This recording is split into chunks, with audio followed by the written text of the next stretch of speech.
জীবনের ব্যস্ততম এই কলকাতা নামক শহরে থাকতে থাকতে হাঁপিয়ে উঠেছিলাম। তাই ভাবলাম চলো বছরের শুরুটা একটু অন্যরকমভাবে শুরু করা যাক। তাই 1 জানুয়ারির দিন বাড়ির সবাই মিলে বেরিয়ে পড়লাম মায়াপুরের উদ্দেশ্যে। প্রথমে বিষ্ণুপুর হল স্টেশনে নেমে সেখান থেকেই টোটো করে চলে যাচ্ছি নৌকার পাড়ে। টোটোতে তোমাদের 10 টাকা করে নিতে পারে। দেন তারপর একটি মন্দিরে দর্শন হলো, আর সেখানে গিয়ে বাদরের যা উৎপাত দেখলাম। তোমরা কিন্তু তোমাদের জিনিসপত্র একটু সামলেই রেখো। দেন তারপর নৌকায় উঠেই দেখলাম চারিদিকে তো শুধুই কুয়াশা, কিছুই দেখতে পাচ্ছিলাম না।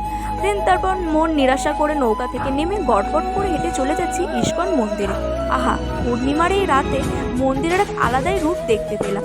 দেন তারপর এই নাচটা দেখে ঠাকুর দর্শন করে একটু ফুলের শোভাটা দেখে নিয়েই মনকে শান্ত করে নিলাম, কারণ এইবার আমরা খাওয়া দাওয়ার ব্যবস্থা করতে হবে। দেন তারপর হোটেলে গিয়ে পেট শান্ত করে এক নির্জন জায়গায় চলে এলাম। তো দেখা হচ্ছে নেক্সট পার্টে।